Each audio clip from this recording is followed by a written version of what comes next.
ما سوال دا دی له اوریا صاحب چې دا په فیسبوک کې وایي دغه د ډاکټر صاحب غني ډاکټر غني ښځه دغه ادرواز یعنی دوه بکس ډالر هیواد نه بهر باسي آیا دا حقیقت لري؟ په لاندې درته وایم هو او که غواړې چې تفصیل درته جواب درکړم له 2 کالونو را په دې خواته د کابل له هوایي میدان څخه قیمتي شیان په مختلفو شکلونو باندې په نااشنا تیارو کې ویستل کېږي چې په دې کې زیاته ونډه ډاکټر صاحب غني د کډه او ځینې نور ارګمیشتي لاس لري چې دا لړۍ اوس هم په ښه دراز باندې روانه ده او افغانان متاسفانه نشي کولی چې د دوی مخه ونیسي او دا هغه ثروتونه له افغانستان څخه بیرون وځي چې دا ملي شتمنۍ دي. دا زما او تا حق ده، دا زموږ د کونډې حق ده، دا زموږ د کونډې ملکیت ده، دا زموږ یتیمانو پورې اړه لري. اما دوی بکسونو کې اچوي، یا یې لبنان ته وړي او یا یې امریکا ته وړي یا یې کوم بل چیرې وړي چې دغه ته ملي خیانت وایي او دې ته داسې یو کړنې وایي چې نوی اسلامي دولت دغه شیان باید بیرته تنه حتما واخلي او انشاءالله چې اخلي به.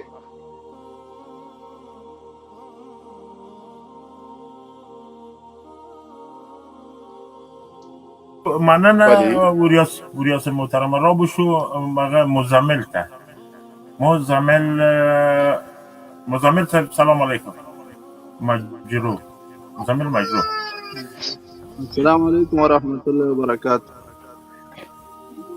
وعلیکم السلام ورحمت الله وبرکاته. الله درو ولا مزمل ورور قربان دې مهرباني او کبر اوریاس هغه اور بي دي تاسو غواړئ. مهرباني صاحب تاسو ته جنرال مبین ته بیا صاحب ته او د لایف ټولو ګډونوالو ته ډېر کوم سلامونه احترامات وړاندې کوم. او پس له د سلام او احتراماتو نه ما دا موضوع لږ تعقیب کړله خو عنوان یو شی ده او عنوان بل شی ده. عنوان مې یو ایښی ده او پوښتنې نورې کېږي. داسې یو چل دی ورور جان شمه د موږ خو موضوع هر چېرته چې سړی ځي د موږ موضوع ټاکلې وه موږ غږېدلو ولې موږ بیا اوریا صاحب دعوه کړی وه چې چون هغه موضوع باندې خو انشاءالله تعالی غږېږو خو اوریا صاحب خو د موږ سره دایم په لایف کې نه وي موضوع ته راځو دلې چون اوریا صاحب د موږ سره دی که په موضوع غږېږي وغږېږه سوال بیا مه کوه او که سوال کوي بیا نو موضوع باندې مه غږېږه تا کومه خوښه ده وخت لري 2 دقیقې 3 دقیقې وخت لري په موضوع غږېږي که په سوال کوي د اوریا صاحب. په زه په موضوع باندې خبرې وکړم. نو تاسو ډېره ښایسته موضوع ورکړې ده. یقیناً چې څوک د افغانستان چا د افغانستان تاریخ مطالعه کړی وي د پخوا نه تر دې دمه پورې افغانستان داسې یو تاریخ لري چې تر دغه دمه پورې انګریز ته کفر ته اشغالګرو ته تن نه دی ایښی. د لرې تاریخ نه به تیر شو چې احمدشاه بابا ابدالي بابا وغیره وغیره وغیره څومره مونږه قدرونه لرو څومره باچایان لرو څومره نومیالي لرو د هغې ټول نه به راتیر شو د معاصر تاریخ ته اوسني تاریخ ته چې نړۍ د هغه د حقیقت نه سترګې هېڅکله نه پټوی شي او نه انشاءالله پټې کړي دي. تاریخ به دا په زرینو کرښو باندې لیکي. ډېر لرې نه نږدې تاریخ ملا محمد عمر مجاهد هغه انسان و چې په یوازې باندې جهاد شروع که نړۍ ته تاریخ په ګوته که نړۍ ته هغه غیرت ثابت که نړۍ ته حریت ثابت که د هغه پسې متصله مونږ بل هغه مشر لرو چې هغه هم خپله هغه تن او بدن وینه. خب دا ورور انترنت هم ضعیفی و قطع کېږي انشاءالله بیا به راشي اوریا صاحب. را بشو عبدالله عابد ورور ته عبید ورور ته عبدالله عبید صاحب سلام علیکم. عبید صاحب مبارک مایک خلاص که عبدالله علیکم السلام. قربان دې سلام علیکم ټولو ته سلامونه احترامات. الله دې راته وساته. مهرباني زړګی په موضوع باندې غږېږي که سوال کوي هغه نو تاسو چار شئ وکړه مهرباني بهتره ده سوال لرو بالکل ښه خبره ده ټول دی ویل لارویانو نو الله تعالی دې پورو ته داسې یو کامیابي په نصیب کې چې داسې همیشه یو حق بیان کو حق ووایو. اوریا صاحب د مبین صاحب ټولو ته سلامونه وایي، خدای مو ژوندي لره. سوال خو ولاکه دا موضوع ډېره ښه موضوع ټاکل، دغه باندې ما هم لږ سوچ وکړ چې بالکل داسې د کفارو له تاریخ د افغانستان وګورو، بالکل موږ د چا نظام او د چا هغه نه ده منلی. او پات شو دا خبره چې دا بعضې وایي چې طالب داسې ده پاکستان کې جهاد روا ده او هلته نه ده روا. موږ هغه څه کوو؟ موږ خپل کور ساتنه کوو، له چا نه یې کوو؟ له هغه چا نه یې کوو چې په موږ کې داخل ده. اوس اول به له دې سره غږېږو، بیا وروسته له هغه نه هغه خواته خبرې خو پاتې دي. هغه څه کوو؟ پاکستان کې جهاد شته که نه شته، موږ پورې څه ربط لري؟ اعلان به د خپل هېواد نه دفاع کوو، بیا به ګورو جهاد خو فرض ده که دا ځای که 2000 کیلومتره لري جهاد فرض ده. نو موضوع ډېره ښه موضوع وه بالکل. الله دې وساته. بېشکه رښتیا هم چې سړی چېرې واقعا د خپل دین نه دفاع کوي په هر ځای کې کولی شي، هر چېرته کولی شي جهاد په هر ځای کې کولی شي. خیر چې دا خبره ده هر ځای کې کولی شي بالحاله زکات. مهرباني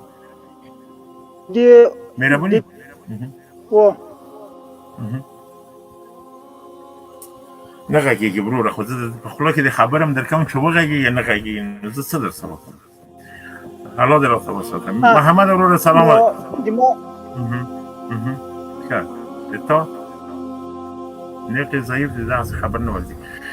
جهاد چې سړی کوي هر چیرې کولی شي، خیرات چې کوي هر چیرې کوي، زکات چې کوي هر چیرې کولی شي، لمونځ چې کوي هر چیرې کوي. دا چې ته مشخص به ځای ته یې چاله در راته ونیسه، دغه د ما خاوره راته ونیسه، ته یې ور ځان سم کړه، د تا نه بېادبي ما خور مور امریکایان دي راځي په هغو بله پسې غږېږي. از خان ته هندوستانه پورې احمدشاه بابا تللی و، زموږ خاوره خو تنها دا ځای نه ده.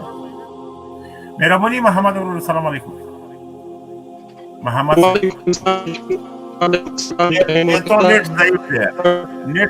نیټ دې ضعیف دی، کټینګ لري محمد وروره، قسم درته خورم د لایف واره ورځ وارو د تا نیټ کټینګ لري. زه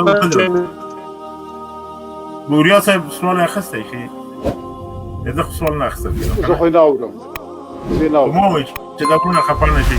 را بشو خالد صاحب ته. خالد جانم مبارک مهرباني وکړه، کوشش وکړئ سوالونه وکړئ.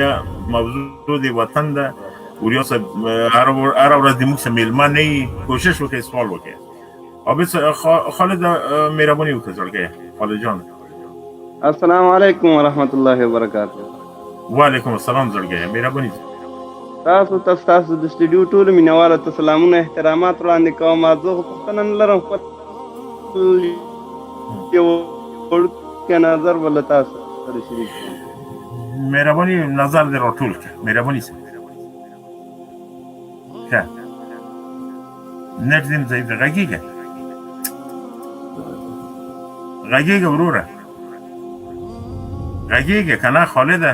لله الحمد. په ښکلې موضوع م ټاکلې ده، تاریخ په اړوند به دومره ووایم. الحمدلله زه محفل یم پوهنتون کې. وروره نیټ دې ضعیف دی، چې د حکومت تر تسلط لاندې ده. زما غږ راځي؟ اوس غږ سم شو، مهرباني غږ د حکومت تر تسلط لاندې ده. ښه زما غږ اورئ؟ د سیاسي امدا موافق البته طالبانو پسې ډېر منفي تبلیغات کول. نو ما ورته ویل مال د اسلام څخه کراتیرم شو، که چېرته ته خپل تاریخ په صحیح ډول مطالعه کړې نو ته طالبان نشي ملامت. غایده مننه وروره. غږ یې لرئ ورونو، بل څوک ورته ووایه ځکه قطع کې م خفه کېږي. غږ یې لرئ؟ نه زه خو یې غږ نه لرم. زه م غږ یې نشته دی ورونو، غږ دې نشته، غږ دې خراب دی وروره. دا رقم والله که هېڅ پوهېږم څه وایي، غږ دې خراب دی. جان سعید څونه ځان در باندې ګران ده چې دوه واره د جان میشته. جان سعید آواز خلاص کړئ. مهرباني صاحب سلام علیکم. سلام علیکم. الو سلام علیکم. وعلیکم مهرباني سلام. ټول